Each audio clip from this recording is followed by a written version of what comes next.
Hello, world. Welcome to Life Rocks. I speak on do you need forgiveness? You think about it. Let's talk about it.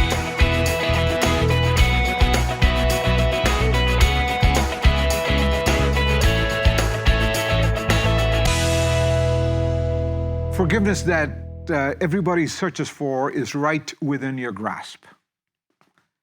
In fact, because you search and seek and strive for forgiveness, you are distinctly human. Your machines don't ask you for forgiveness.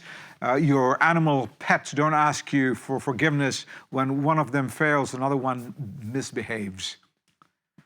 But when you seek and strive and search for forgiveness because of sins you've committed, wrongdoings that keep you awake in the night, hoping and yearning in your heart for someone who can forgive you, that makes you distinctly human.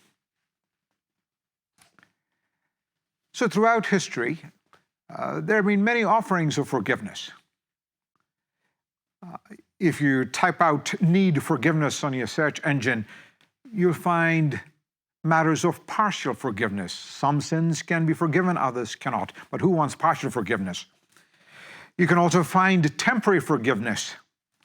Forgiveness for a certain amount of time, but not after that. Like parental forgiveness, your parents say, boys will be boys, girls will be girls. Let's overlook it for a little while, and when you do it again, we'll forgive you again.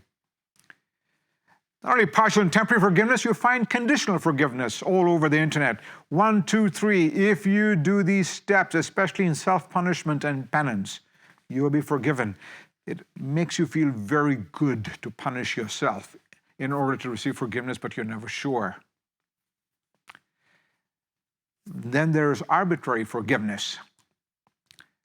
Some perspective says God forgives whom he wants, whenever he wants, in whichever way he wants, and he can never be dependable as a result.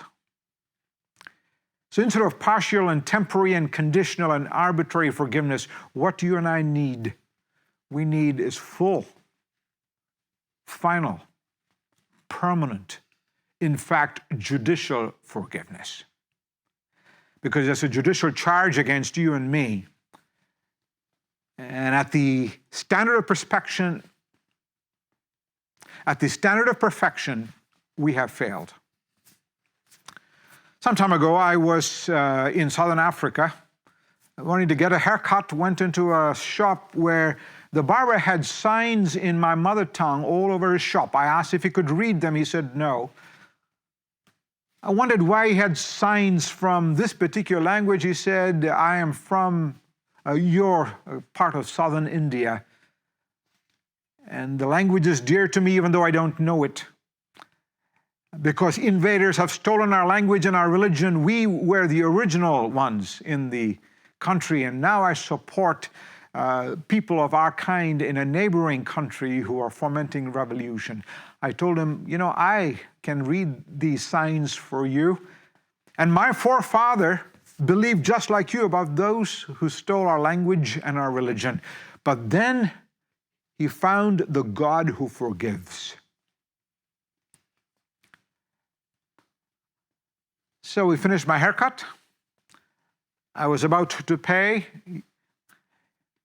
And when he took my money and gave me the receipt, he said, Sir, who is the God who forgives?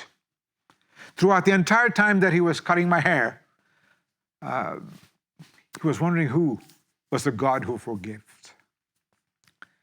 Ladies and gentlemen, my friend, we know there is a God who forgives, and a God who forgives fully and finally and permanently and judicially and freely forever.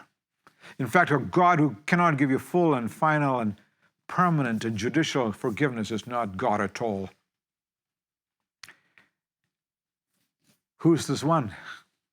Well, God sent his one and only Son to do just that for us. There is forgiveness with God, but how do you get that forgiveness to us being human? God sent the Lord Jesus to become human.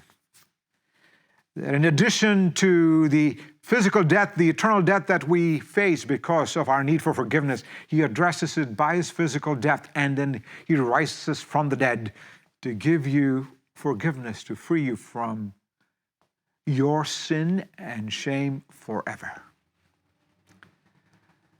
Are you forgiven? Would you like to find forgiveness? You think about it,